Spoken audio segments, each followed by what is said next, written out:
चलें, तो अगर आप लोगों को याद हो तो लास्ट क्लास में हमने अच्छे खासे अल्कीन के रिएक्शंस पढ़े थे। उन्हीं रिएक्शंस को आज हम थोड़ा सा आगे प्रोसीड करेंगे, ठीक है ना।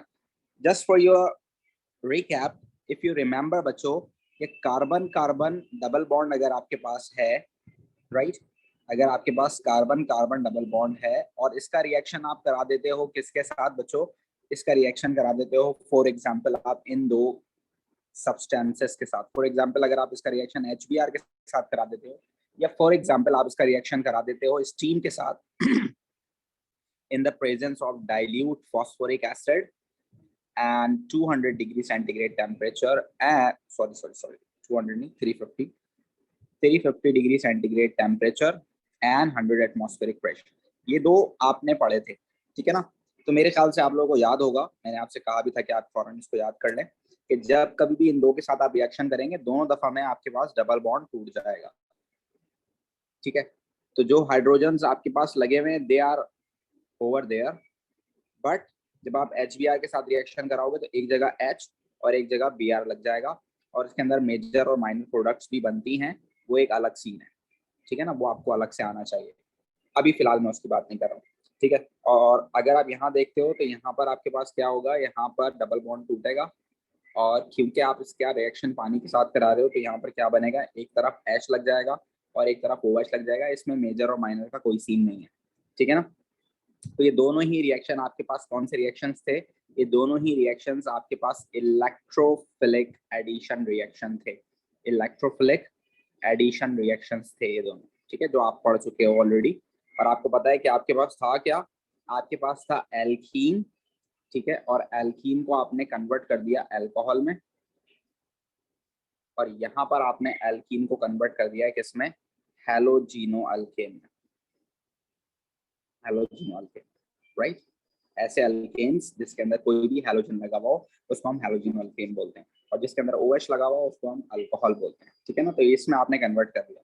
अगर आप नाम देखना चाहो तो नाम कोई बड़ी बात नहीं है, 2 कार्बन वाला अल्कीन है तो आप इसको बोलते हो इथीन, ठीक है ना। और अगर 2 कार्बन वाला अल्कोहल है तो आपने इसको कन्वर्ट किया है इथानॉल में और इसका नाम है क्लोरोइथेन, ठीक है, ओ सॉरी ब्रोमोइथेन नाम है इसका, ठीक है। तो ये कन्वर्जन आप ऑलरेडी सीख चुके हो, इज दैट राइट और नॉट बच्चों, ये आपको आती है ना। Yes sir. ठीक है, अब आप जो सीखने लगे हो वो क्या सीखोगे आप, now you are learning the backward reactions, आप इसमें वापस कैसे आओगे, ठीक है। अब आप जो सीखोगे वो आप क्या सीखोगे, बैकवर्ड रिएक्शन, कि अगर मैं आपको अल्कोहल दे दूं तो वापस अल्कीन में कैसे आओगे, या अगर मैं आपको हैलोजिनो अल्केन दे दूं तो उससे वापसी में कैसे अल्कीन पर आप आओगे, ठीक है ना। अब आप देख सकते हो कि दोनों ही रिएक्शन में आपने क्या किया है बच्चों, इन दोनों रिएक्शन में आपने एक जगह HBr ऐड किया है और एक जगह आपने OH ऐड किया है, ठीक है ना। अब इन जो अगले रिएक्शंस आप करने लगे हो, इन रिएक्शंस में आप इन दोनों को हटाओगे, है ना, इन दोनों चीजों को आप क्या करोगे, रिमूव करोगे। तो इस वजह से ये दोनों रिएक्शन कहलाएंगे आपके पास एलिमिनेशन रिएक्शन। क्या कहलाएंगे आपके पास, एलिमिनेशन रिएक्शंस कहलाएंगे, ठीक है ना। एक जगह आप HBr के मॉलिक्यूल को एलिमिनेट करोगे, एक जगह पर आप वाटर के मॉलिक्यूल को एलिमिनेट करोगे, तो दोनों ही रिएक्शन आपके पास एलिमिनेशन रिएक्शन कराएंगे। हाँ, अलबत्ता आपके पास इफ यू रिमूव वाटर, अगर आप कहीं से भी वाटर रिमूव करते हो तो ऐसे रिएक्शंस को आप डिहाइड्रेशन भी बोल सकते हो, क्योंकि removal of water is called dehydration. तो ये इस वाले रिएक्शन के लिए, राइट हैंड साइड वाले के लिए, you can use the word elimination and dehydration both, and on the left hand side वाले रिएक्शन के लिए आप क्या यूज करोगे, एलिमिनेशन खाली। इज दैट क्लियर बच्चों? Yes sir. The problem is this कि आपको इस रिएक्शन में क्या चीज सीखनी है, इस रिएक्शन में आपको सिर्फ इतना सीखना है कि आप किसको रिमूव कर सकते हो और किसको नहीं, बस ये सीखना है आपने, और कुछ नहीं सीखना। आपने सिर्फ ये सीखना है कि आप कहाँ से OH रिमूव कर सकते हो या कहाँ से आप HBr रिमूव कर सकते हो और कहाँ से नहीं। फॉर एग्जाम्पल, अगर मैं आपको एक एग्जाम्पल दूं कि आपके पास एक कंपाउंड है, फॉर एग्जाम्पल ये कंपाउंड है, ठीक है ना, तो यहाँ H लगा हुआ है, यहाँ फॉर एग्जाम्पल OH लगा हुआ है, यहाँ आपके पास क्या लगा हुआ है, CH3 लगा हुआ है, यहाँ आपके पास CH3 लगा हुआ है, यहाँ आपके पास H लगा हुआ है, यहाँ आपके पास H, H और H लगा हुआ है। तो आपको बच्चों सिर्फ ये याद रखना है कि एलिमिनेशन रिएक्शन सिर्फ तभी पॉसिबल है, elimination reaction is only possible when the carbon having OH और H और Br ना, कोई सा भी कार्बन, जैसे अगर फॉर एग्जांपल मैं यहाँ OH की जगह Br लगा दूं, तो वो कार्बन जिस पे OH लगा हुआ है या Br लगा हुआ है, ठीक है ना, वो Br या OH सिर्फ उस कंडीशन में एलिमिनेट हो सकता है जब आपके पास कंसेक्यूटिव कार्बन पर सिर्फ H लगा हो, ठीक है। आपने क्या याद रखना है, आपने ये याद रखना है, if you want to remove Br or OH from any carbon, so you need to remember that the consecutive carbon should have individual H. Consecutive carbon should have individual H. बराबर वाले कार्बन के पास क्या होना चाहिए, एक H अकेला होना चाहिए, क्योंकि Br हटेगा तो वो H को लेके जाएगा साथ, तो HBr तभी हट सकता है जब बराबर वाले कार्बन पे H हो।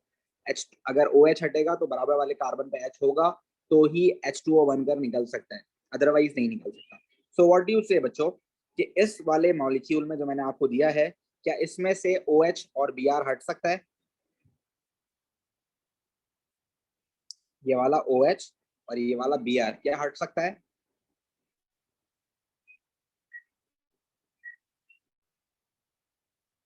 यस बच्चों, हट सकता है या नहीं? सर हट जाएगा। क्यों हट जाएगा? आप देखें कि जिस कार्बन के ऊपर OH लगा हुआ है या जिस कार्बन पे Br लगा हुआ है, इसके बराबर वाले कार्बन पे क्या अकेला H मौजूद है?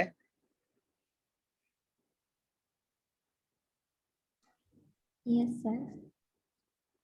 कहाँ मौजूद है? अकेला H तो मौजूद ही नहीं है, CH3 मौजूद है बेटे, ये CH3 है, अकेला H कहाँ है?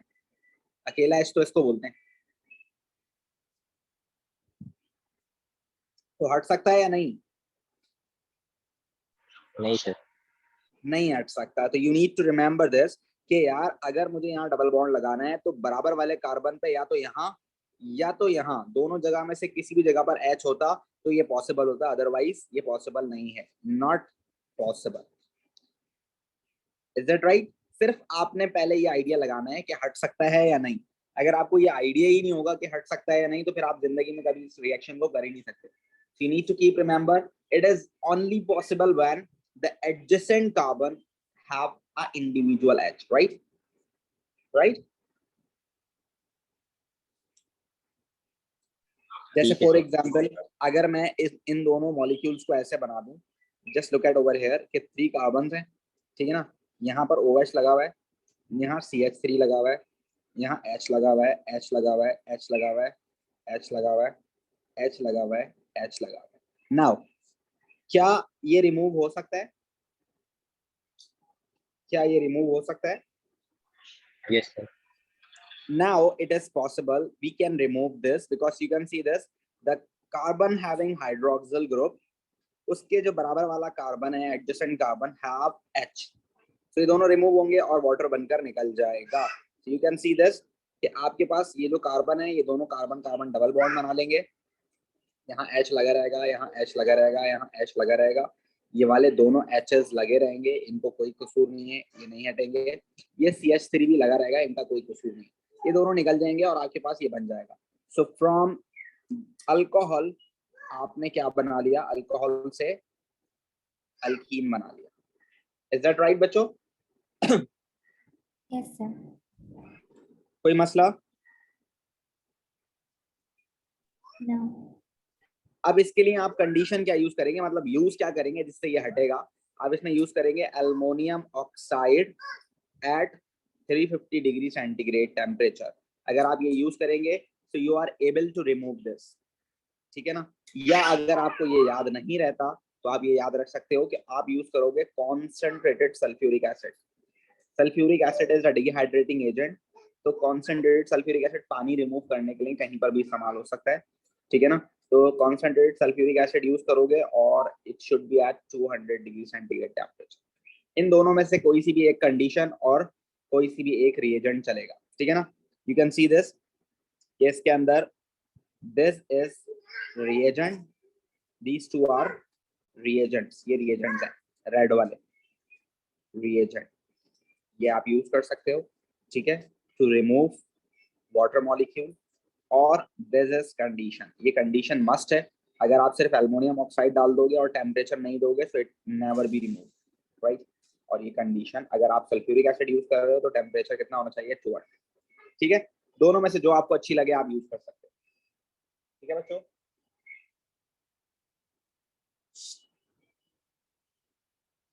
ठीक है, Yes, sir. Yes, sir. Now अगर फॉर एग्जांपल यहाँ OH की जगह क्या होता, Br होता, तो Br को रिमूव करने के लिए, या कोई भी हैलोजन होता, सिर्फ Br नहीं कोई सा भी हैलोजन होता, तो इसको रिमूव करने के लिए आप क्या रिएजेंट और कंडीशंस यूज करते, उसको रिमूव करने के लिए आप क्या यूज करते हैं, पहले तो आपने देखना है कि यार ये रिमूव हो सकता है या नहीं। तो आप जब देखोगे तो आप बोलोगे हाँ सर यहाँ Br है, इसके कंसेक्यूटिव कार्बन पे H है, so it can be remove. तो जब ये रिमूव होगा तो क्या बनाएगा, ये कार्बन कार्बन डबल बॉन्ड बना लेगा, यहाँ पर H लग जाएंगे, ठीक है ना, ये H's आ गए, यहाँ CH3 अपनी जगह लगा रहेगा, ये H's अपनी जगह लगे रहेंगे, ठीक है ना। इसको रिमूव करने के लिए हम क्या यूज करेंगे, इसको रिमूव करने के लिए बच्चों हम यूज करेंगे NaOH इन इथानॉल। पानी नहीं होना चाहिए, पानी होगा तो मसला खराब हो जाएगा, इथेनॉल में आप ये काम करोगे तो ये काम हो जाएगा, ठीक है ना। So you can see this, this is condition to remove any halogen, कोई सा भी हैलोजन हो, HCl हटाना हो, HBr हटाना हो, कुछ भी हटाना हो, तो ये रिएजेंट आप यूज करोगे। और कंडीशन क्या होगी, कंडीशन आपके पास होगी इथानॉलिक, अच्छा इसको आप इथानॉलिक NaOH भी बोल सकते हो। तो कंडीशन ये होगी, अगर आप ये लिखना नहीं चाह रहे NaOH इन इथानॉल, तो आप क्या लिख सकते हो, आप लिख सकते हो इथानॉलिक, एग्जाम में आपको मिला लिखा हुआ मिल सकता है इथानॉलिक NaOH, तो ये भी आप लिख सकते हो, ठीक है ना। एंड वी नो दैट साथ साथ आपके पास क्या बनेगा, यहाँ पर वाटर बनेगा और यहाँ पर HBr रिमूव होगा, सही है। So there is a removal of a molecule, there is a removal of molecules, so that is why we can call this elimination reaction। Type क्या है, टाइप है आपके पास elimination reaction, this is the type of reaction for both elimination reaction। and I told you कि अगर कहीं पानी remove होता है so you can call it as dehydration भी बोल सकते हो इसको आप, ठीक है, क्लियर है बच्चों। जी सर। चलो इसको अपने पास आप लोग जरा स्क्रीनशॉट ले लो, it is the very very important topic, ये आपके पास होना चाहिए प्रॉपर्ली।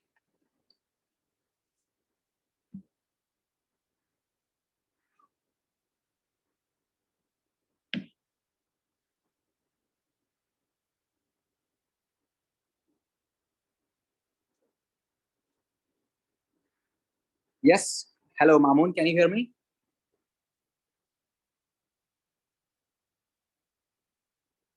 Hello।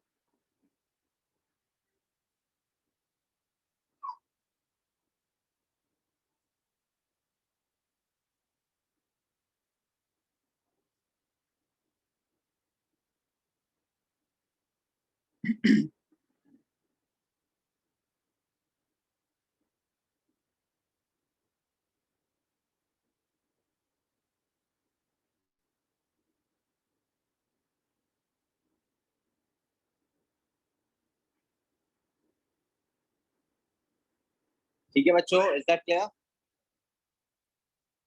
Yes, sir. अच्छा भाई मामून, क्या आप सुन सकते हैं? जी सर।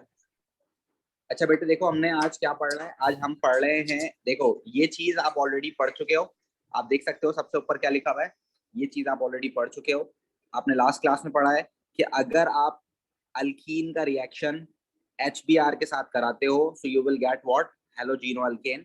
और अगर अल्कीन का रिएक्शन आप इन सारी चीजों के साथ कराते हो तो यू विल गेट अल्कोहल, ठीक है ना। आज हम जो पढ़ रहे हैं, हम पढ़ रहे हैं बैकवर्ड रिएक्शन, तो बैकवर्ड रिएक्शन आप हमने पढ़ना है आज, ठीक है ना।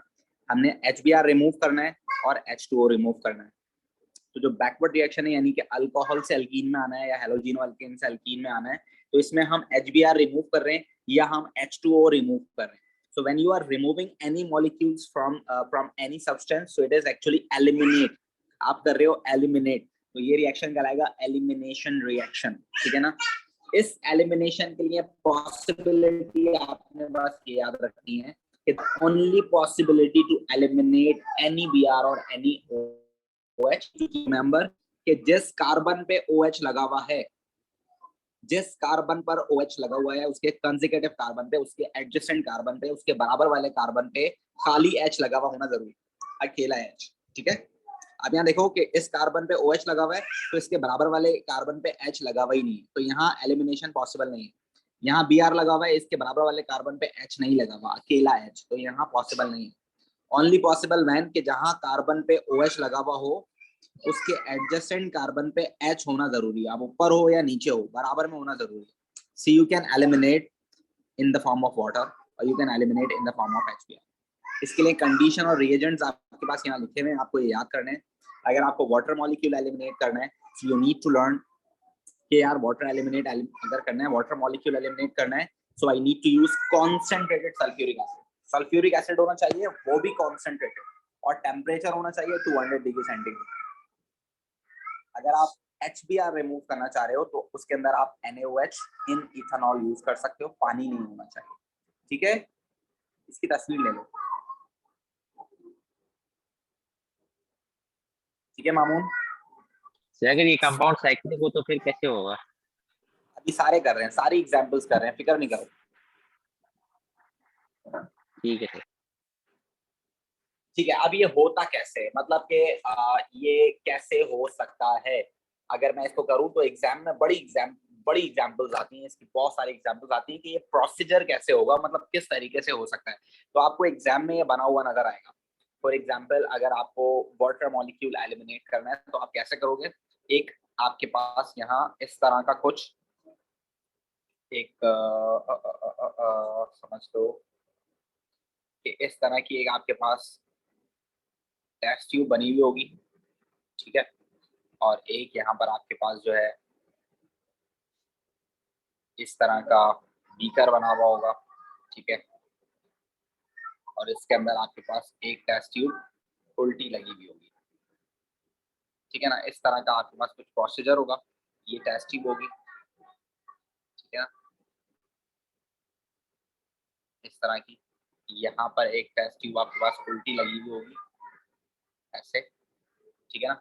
और उसके बाद आपके पास ये टेस्ट ट्यूब जो है कनेक्टेड होगी इस तरह से ये वाली टेस्ट ट्यूब के साथ.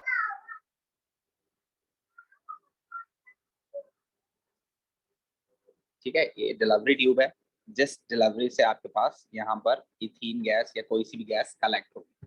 ठीक है. होता क्या है आपके पास एक्चुअली एक आप समझ लो वुल होता है. यहाँ पर एक वुल लगा हुआ होगा, कॉटन वुल. ठीक है. This is a cotton wool. और ये वुल जो है आपके पास सोप होगा इन इथेनॉल. फॉर एग्जांपल, आप अल्कोहल को कन्वर्ट कर रहे हो ना अल्कीन में, तो ये जो वुल है ये सोप है, मतलब गीला हुआ है किसके साथ, इन इथेनॉल, यानी कि अल्कोहल में. Ethanol is one of the type of alcohol. ठीक है ना. तो इथेनॉल में ये सोप है. यहाँ पर आपने क्या रखा हुआ है, यहाँ पर आपने फॉर एग्जांपल रखा हुआ है ब्लॉक्स रखे हुए हैं एल्युमिनियम ऑक्साइड के. ठीक है ना. एल्युमिनियम ऑक्साइड रिएजेंट है जो कि क्या कर रहा है, इसको कन्वर्ट करने में मदद करेगा. और ठीक है, यहाँ से ही आप इस एल्युमिनियम ऑक्साइड को क्या करोगे, आप इसको हीट करोगे. कितना डिग्री सेंटीग्रेड. अगर आप एल्युमिनियम ऑक्साइड यूज कर रहे हो तो आप हीट करोगे 350 डिग्री सेंटीग्रेड. अगर आप सल्फ्यूरिक एसिड यूज करोगे तो आप 200 हीट करोगे. ठीक है ना.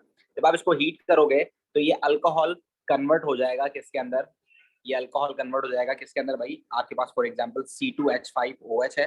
इसको आप एल्युमिनियम ऑक्साइड की प्रेजेंस में क्या कर रहे हो, हीट कर रहे हो एट 350 डिग्री सेंटीग्रेड टेम्परेचर. अगर आपके पास ये दोनों चीजें नहीं है तो आप कॉन्सेंट्रेटेड सल्फ्यूरिक एसिड भी यूज कर सकते हो, और इसके लिए टेम्परेचर चाहिए होगा 200. तो ये कन्वर्ट हो जाएगा बच्चों अल्कीन में, और वाटर मॉलिक्यूल अलग हो जाएगा. And this alkene is ethene. तो ये जो गैस है, ये गैस यहाँ से रिलीज होगी. ठीक है. और ये रिलीज होते होते होते होते होते यहाँ से ट्रांसफर होते होते it will be go from here and start collecting over here. यहाँ जमा होना शुरू है. और ये जो आपके पास ये जो बीकर है आपके पास, इसमें आपने जमा किया हुआ है पानी, ताकि किसी तरह की कोई भी गलती ना हो। And ethene is actually insoluble in water, तो इथीन जो है इसमें से पास होकर जाएगी फिर, ठीक है ना। वो पानी में सॉल्युबल नहीं है, तो इसमें से पास होकर जाएगी। जितनी मरतबा वो इसमें जमा होती जाएगी, ये पानी का जो लेवल है ये नीचे आता जाएगा, ठीक है ना, ऊपर इथीन जमा हो जाएगी। तो this is the way by which you can form or you can convert what you can convert any alcohol or any halogen alkane to alkenes, right बच्चों? This is the procedure. सही है? Yes sir. अब आप देखें, अब मैं आपको एक मॉलिक्यूल दे रहा हूँ। फॉर एग्जांपल आपके पास मॉलिक्यूल है, 1 carbon, 2 carbon, 3 carbon, 4 carbon, 5 carbon है, ठीक है ना। यहाँ पर आपके पास H लगा हुआ है, यहाँ आपके पास H लगा हुआ है, यहाँ H लगा हुआ है, यहाँ H है, यहाँ OH है, यहाँ आपके पास OH है, यहाँ आपके पास H है, ये H है, ये H, ये H, ये H और ये CH।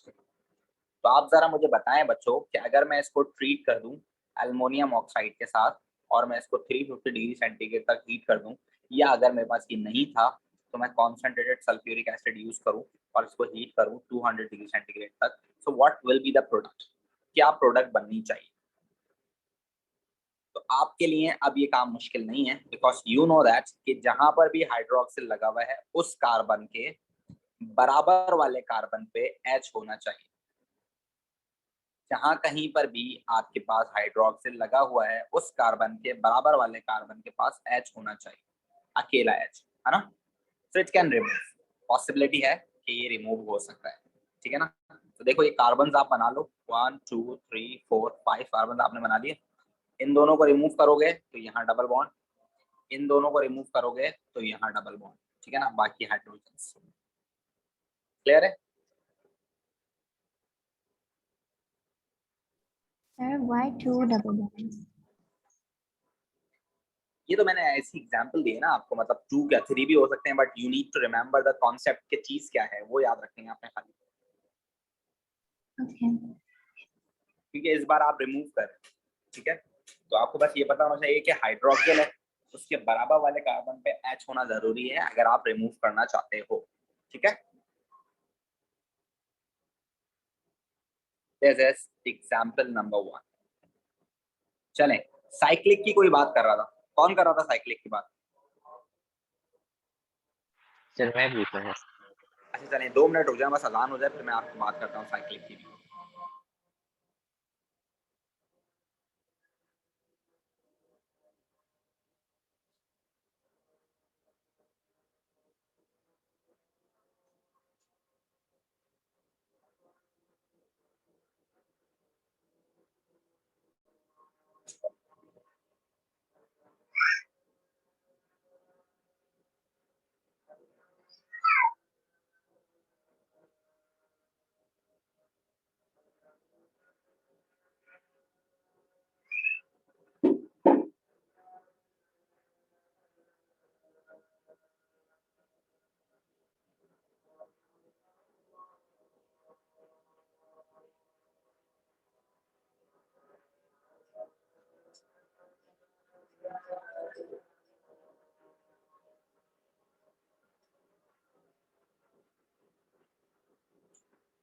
चलें, आप देखें, आपके पास एक नई एग्जाम्पल है, अगर आप इस एग्जाम्पल को देखते हो, और वो एग्जाम्पल क्या है देखें, वो एग्जाम्पल साइक्लिक वाली है, ठीक है ना।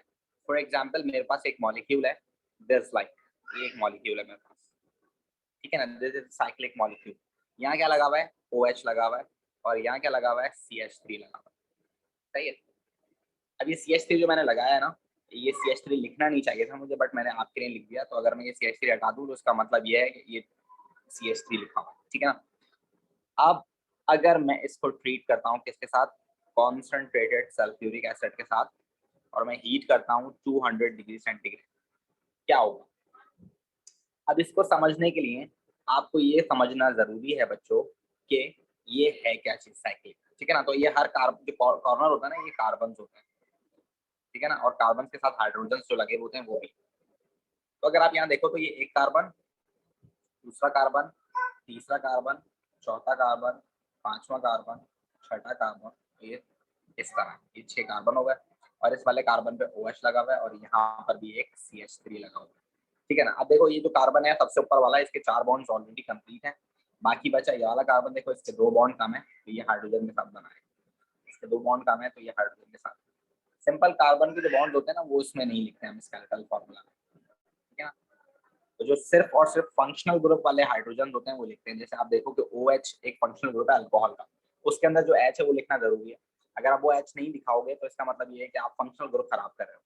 तो जो कार्बन के साथ होते हैं उसको आप छोड़ सकते हो, बट जो फंक्शनल ग्रुप में है वो आपको दिखाना पड़ता है, ठीक है।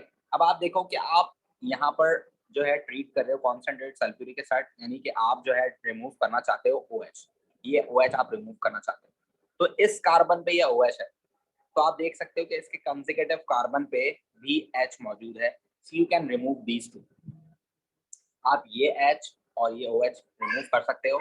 आपके पास क्या मॉलिक्यूल बन सकता है, you should have like this, ये बना और यहाँ बन गया डबल बॉन्ड, OH हट गया और सिर्फ क्या रह गया CH3, राइट बच्चों।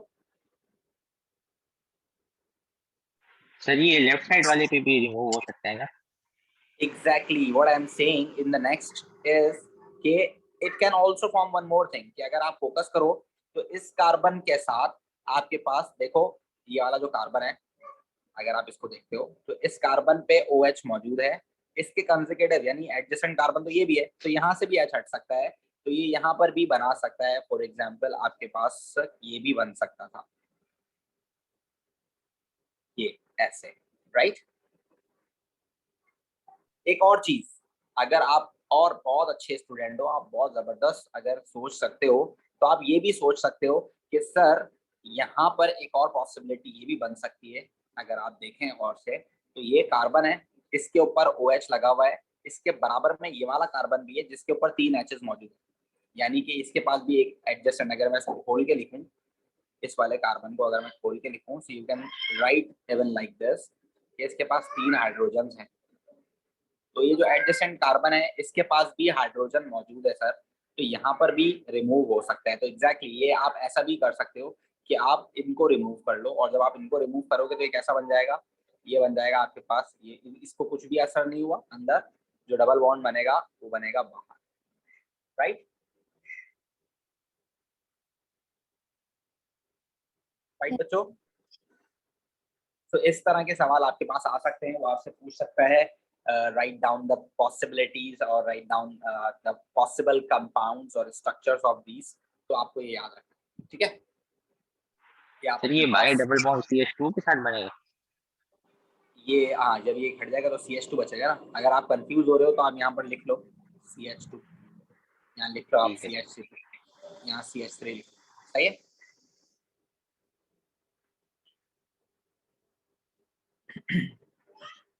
अब देखो अगर फॉर एग्जाम्पल मैं यहाँ पर ये स्ट्रक्चर्स आपके पास बनाता, ये होता CH3 और ये होता OH, और फॉर एग्जाम्पल मैं यहाँ पर लगा देता क्लोरीन, ठीक है ना, और मैं इसको ट्रीट करता किसके साथ, कॉन्सेंट्रेटेड सल्फ्यूरिक एसिड के साथ, और टेम्परेचर देता मैं 200। तो देखो मैं कुछ भी कर लूँ ये क्लोरीन नहीं हट सकता, क्योंकि अगर मुझे ये क्लोरीन हटाना है तो मुझे क्या लगाना पड़ेगा, मुझे लगाना पड़ेगा NaOH इन इथेनॉल, तभी ये क्लोरीन हट सकता है, अदरवाइज ये क्लोरीन नहीं हट सकता। अभी जो मैंने कंडीशन दी है ये कंडीशन सिर्फ और सिर्फ अल्कोहल की है, तो पॉसिबल कंपाउंड्स जो आपके पास बनेंगे यही वाले 3 बनेंगे कि डबल बॉन्ड यहाँ लग जाए, CH3 यहाँ लगा रहा है और क्लोरीन को कुछ भी नहीं होगा।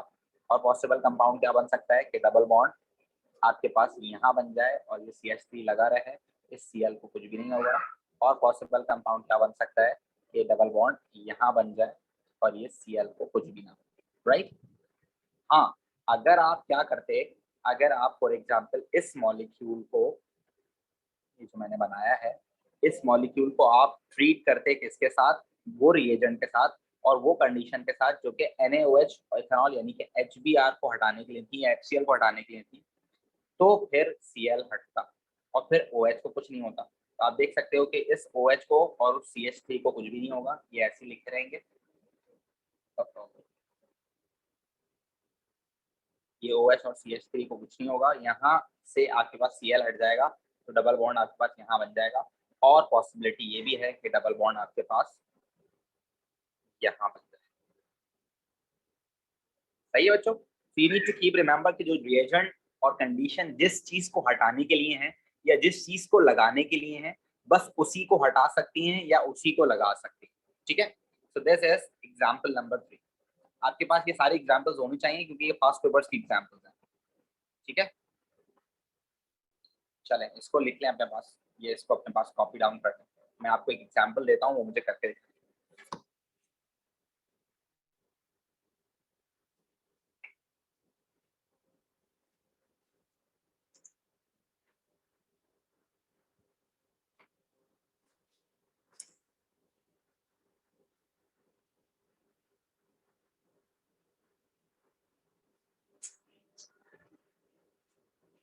ठीक है, डन हो गया बच्चों? इसकी भी पिक्चर ले लो, ये एग्जांपल नंबर 2 और एग्जांपल नंबर 3 की।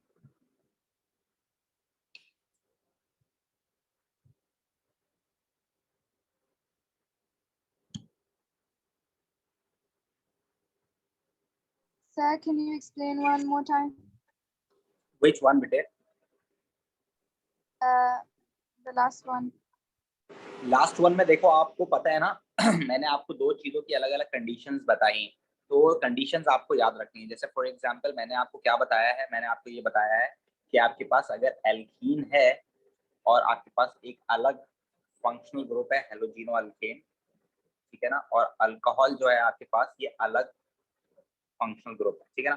तो अगर आप अल्कीन से अल्कोहल में जाते हो, सॉरी उल्टा करते हैं इसको, अभी तो ये हम ऑलरेडी नहीं पढ़े, इसको उल्टा करते हैं। अल्कोहल से अगर आप अल्कीन में आते हो, so you need to use concentrated sulphuric acid at 200 degree centigrade, या अगर आपके पास ये नहीं है तो आप एल्युमिनियम ऑक्साइड यूज कर सकते हो 350 डिग्री सेंटीग्रेड, ठीक है ना। जब आप हेलोजिनो अल्केन से वापस आते हो, so you need to use what, NaOH in ethanol, या अगर आपके पास NaOH नहीं है तो you can even use KOH in ethanol, ठीक है ना। ये भी आपको एग्जाम में कहीं कहीं लिखा हुआ नजर आ जाएगा, ठीक है। अब आपको पता है कि यार अगर मैं यहाँ से यहाँ जाना चाह रहा हूँ तो मुझे यही चीज चाहिए, अगर ये चीज इस्तेमाल नहीं करूंगा तो वापस नहीं आ सकता। अगर आपको यहाँ से यहाँ आना है तो आपको मस्ट इन दोनों में से कोई एक इस्तेमाल करना पड़ेगा। अगर आप ये इस्तेमाल नहीं करेंगे तो आप वापस नहीं आ सकते, ठीक है ना। अब यही कहानी यहाँ पर भी आपकी लास्ट वाले एग्जाम्पल में, आपके पास यहाँ हेलोजिनो अल्केन भी है, यहाँ आपके पास अल्कोहल भी है। तो अगर आप अल्कोहल वाला अल्कीन में कन्वर्ट करना चाहते हो, so you need to use concentrated sulphuric acid. देखो OH हट गया, डबल बॉन्ड लग गया, OH हट गया, डबल बॉन्ड लग गया, OH हट गया, डबल बॉन्ड लग गया। तो आपने ये वाली कंडीशन यूज की, तभी अल्कोहल रिमूव हुआ, यानी कि वाटर मॉलिक्यूल रिमूव हुआ और अल्कीन बन गया। अगर आप ये हेलोजिनो अल्केन वाली कंडीशन यूज करोगे तो फिर हेलोजन अल्केन, तो जो आपके पास क्लोरीन था हेलोजन, वो रिमूव हुआ, है ना। फिर OH को कुछ भी नहीं हुआ, देखो, है ना। तो आप जिस चीज की कंडीशन यूज कर रहे हो, सिर्फ वो ही चीज हटेगी और कोई दूसरी चीज नहीं हट सकती, सही है। Okay. चलें अब ये एक एग्जांपल मुझे करके दिखाएं। आपके पास फॉर एग्जांपल आपके पास एक मॉलिक्यूल है, 1 2 3 4 कार्बन है आपके पास, ठीक है ना। यहाँ H लगा हुआ है, यहाँ आपके पास H लगा हुआ है, यहाँ H लगा हुआ है, यहाँ आपके पास क्या लगा हुआ है, OH लगा हुआ है, यहाँ आपके पास H लगा हुआ है, यहाँ H लगा हुआ है, H लगा हुआ है, H लगा हुआ है, ठीक है ना। अगर मैं इसको ट्रीट कराऊं कॉन्सेंट्रेटेड सल्फ्यूरिक एसिड के साथ एट 200 डिग्री सेंटीग्रेड, तो क्या होगा? जल्दी से, कितनी पॉसिबल प्रोडक्ट्स बन सकती हैं ये बताने हैं।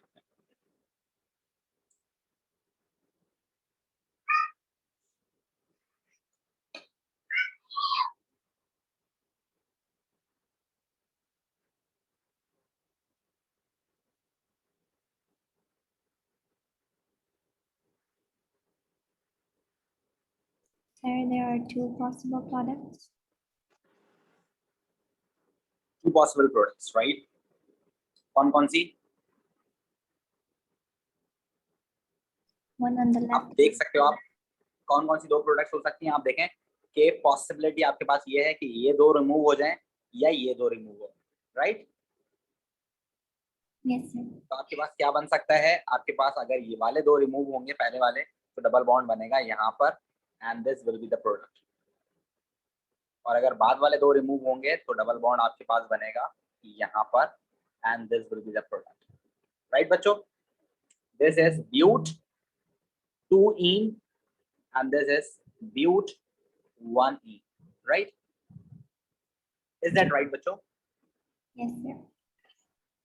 अच्छा देखो, एक नई चीज मैं यहाँ पर आपको इंट्रोड्यूस करा रहा हूँ ठीक है, ये आप वैसे अलग से पढ़ोगे आइसोमर्स में, लेकिन मैं आपको यहाँ एक चीज बताना चाहता हूँ कि अगर आप इसको स्टैंडर्ड फॉर्म में लिखते हो, ये कार्बन कार्बन डबल बॉन्ड है, ठीक है ना। अब देखो ये हाइड्रोजन लगे हैं दोनों ना, तो ये लग गए 2 हाइड्रोजन, और नीचे क्या लगा हुआ है आपके पास, देखो नीचे आपके पास लगा हुआ है ये मॉलिक्यूल जिसका नाम है CH3, राइट। इसी तरह यहाँ पर भी आपके पास नीचे क्या लगा हुआ है, CH3 लगा हुआ है, तो ये आपके पास हो गया ब्यूट 2-ene।